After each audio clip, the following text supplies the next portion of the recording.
One of my favourite quotes is from the black American civil rights activist Malcolm Little, more popularly known as Malcolm X. Now, some of you may object to the speaker, but the truth sometimes comes even from the mouths of our enemies. I've used it before, but I make no apologies for using it again. He said, "You get what you want by letting your enemies know you'll do anything to get it. Then you'll get it. It's the only way you'll get it." So what do we want? Do we want our free society back? And are they going to give it back? Now, I don't believe there's anyone who believes that, least of all those who took it from us in the first place. What's so depressing about this whole charade is that even those who would not believe that they would introduce injection certificates, which should really be called movement licences, those who would not believe that a democratically elected government would do such a thing because it was wrong, now say that they don't see a problem with it. These are the same people. I know that they are the same people because I remembered what they said at the time, and I know what they're saying now. These people have changed their position from one of incredulousness to acceptance, seamlessly. I have been suspecting for some time that our real battle is with these people. The battle is not really with the government or the police or the media, or even with the lights of perverted science, even though we might feel it is. The battle is with these people in our midst. These are almost certainly the same people who would snitch on us to the authorities. Why? Most of all, because they are cowards, and not only cowards, but lazy cowards. They are cowardly because they knew that injection certificates were wrong all those months ago. They knew, and they knew why. But it was just too much bother to actually oppose the idea, on principle, on its merits.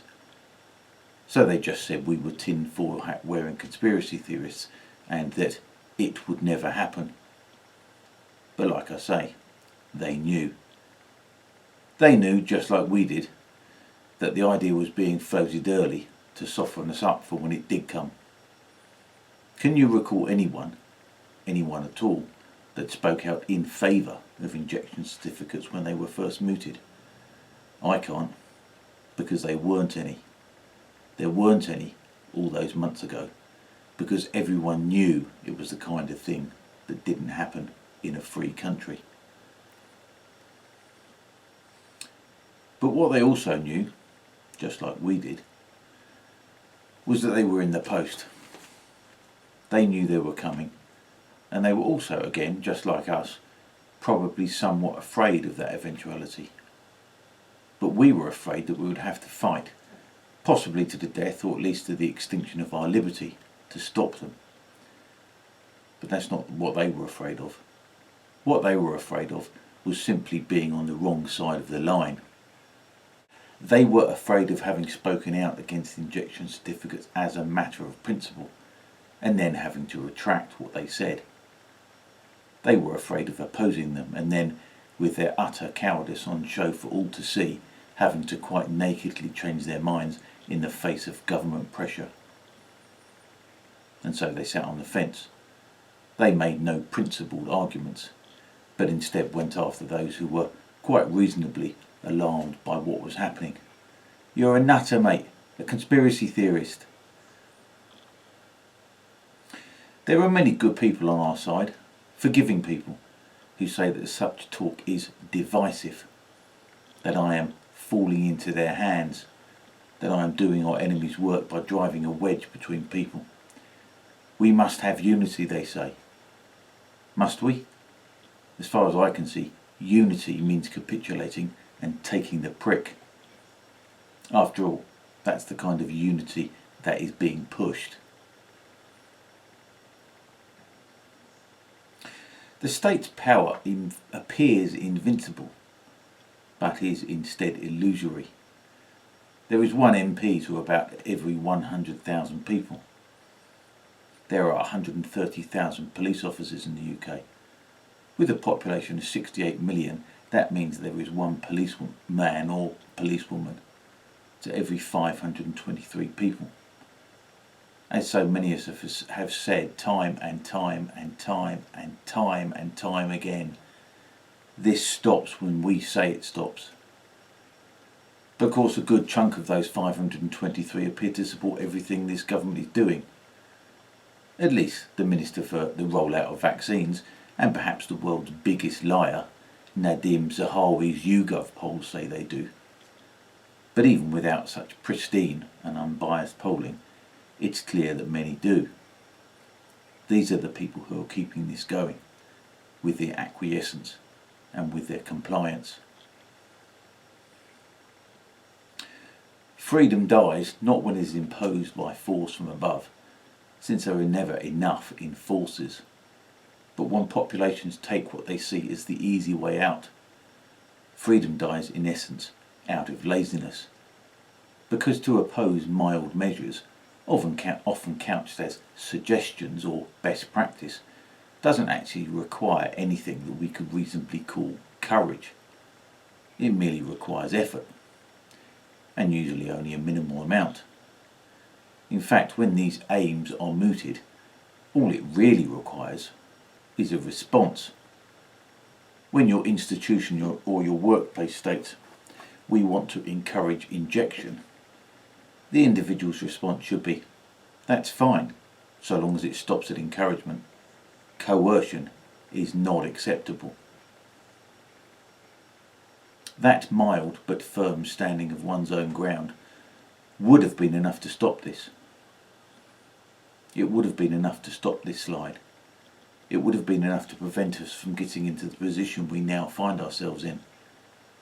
And although it seems overly naive to suggest it, given the history we all know, such principled firmness probably would have halted most of the totalitarian crimes of the last century.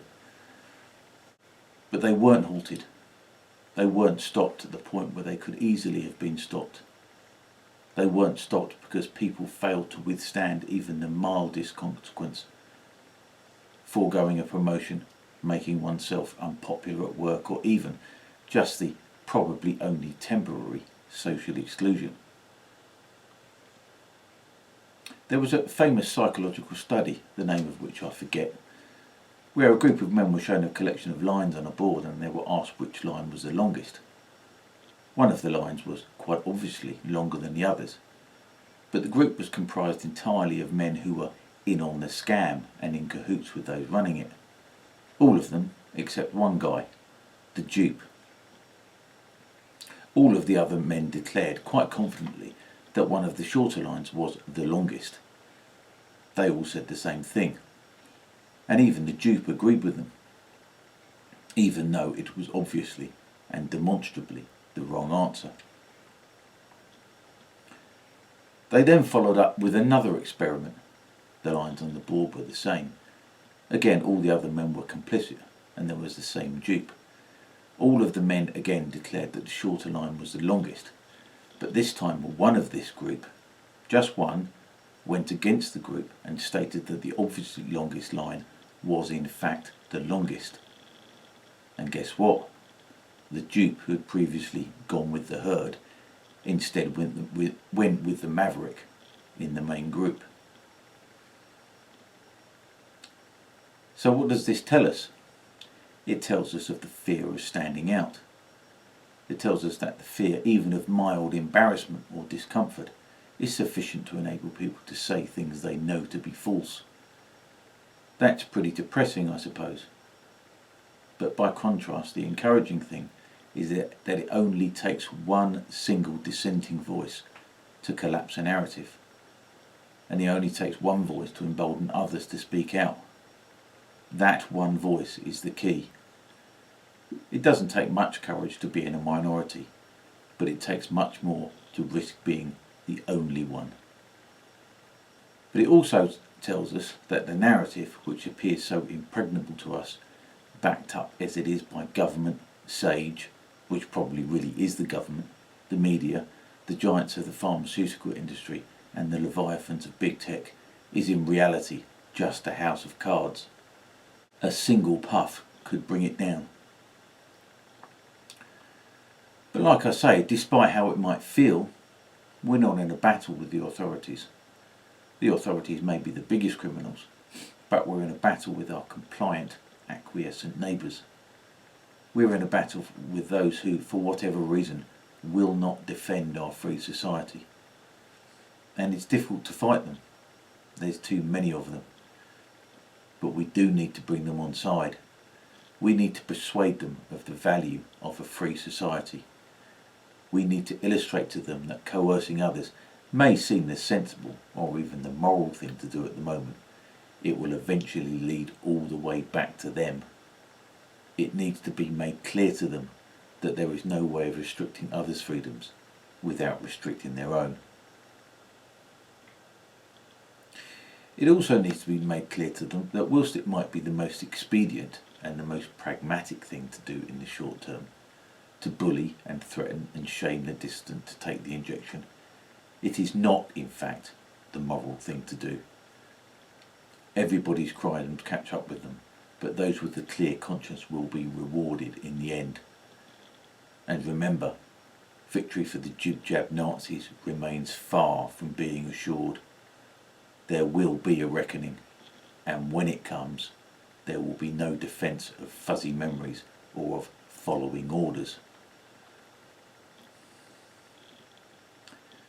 But what of the criminals, of the architects of the totalitarian nightmare? How do we beat them? Going back to Malcolm X's maxim, we need to let them know that we will do anything to get our freedom back. Because although again it may seem that they are prepared to do anything, that's not really the case.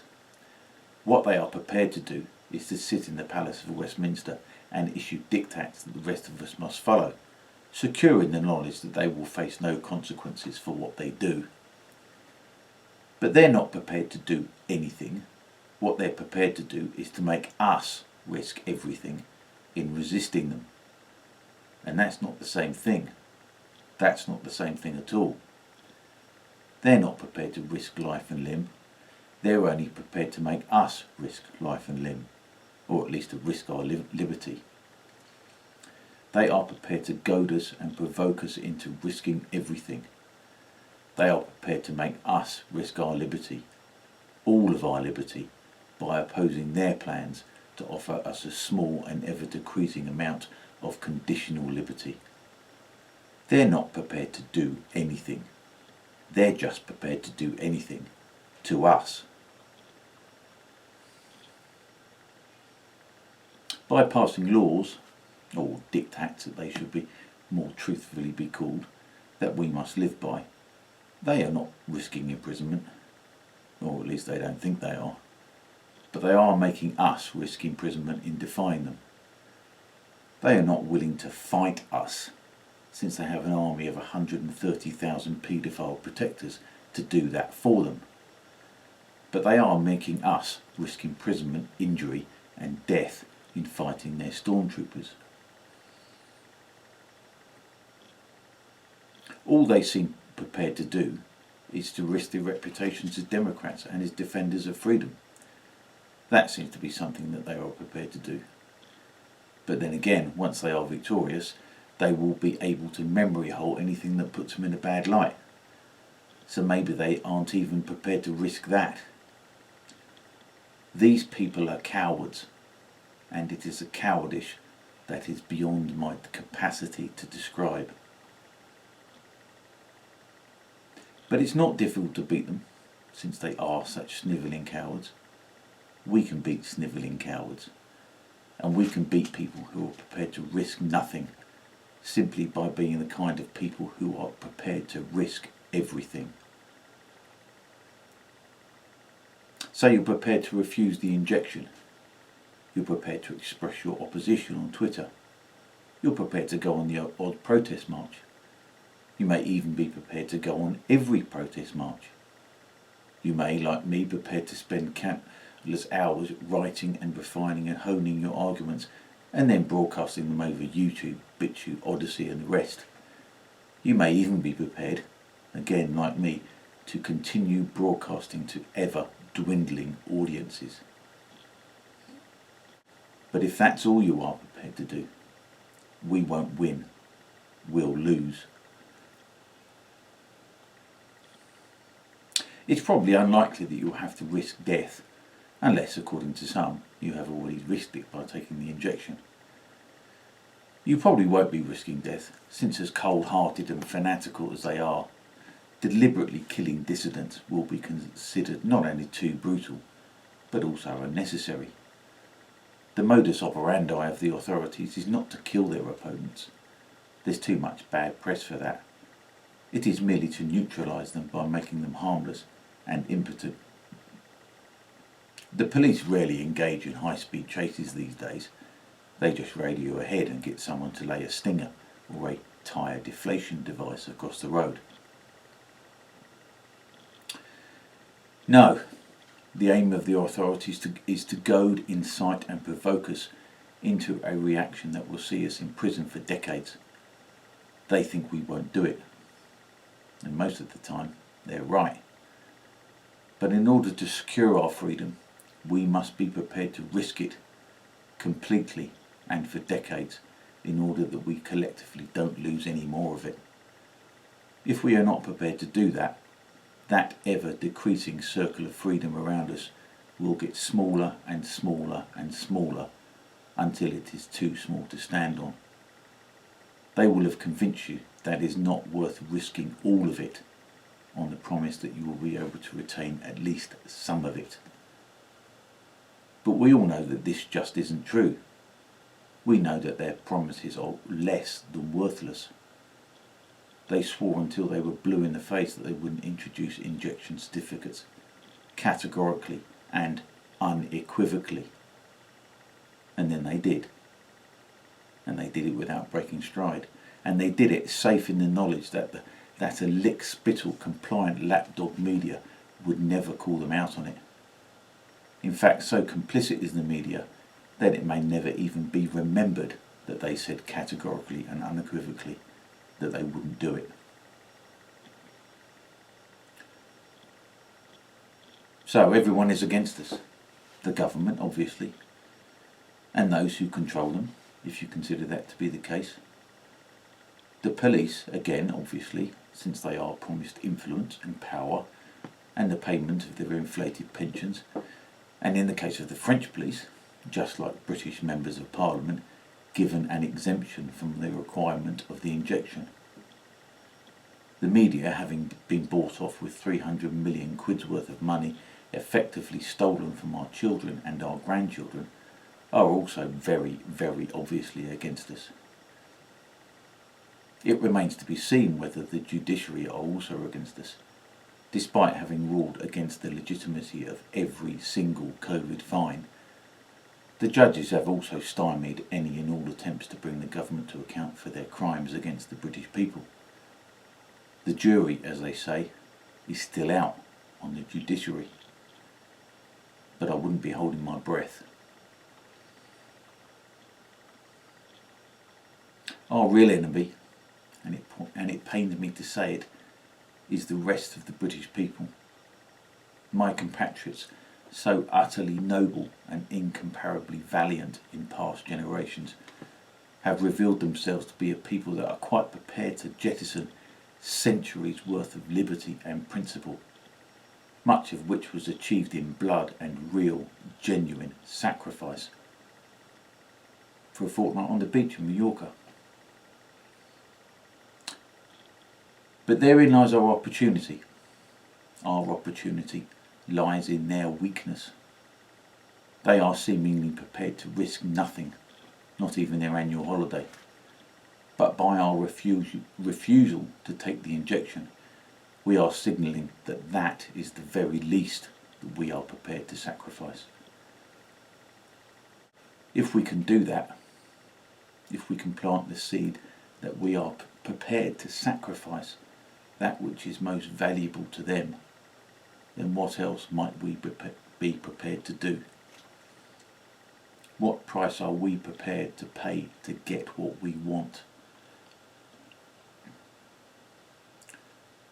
Our opponents are spineless, hiding as they do behind the law, their compromised scientists and their vicious policemen.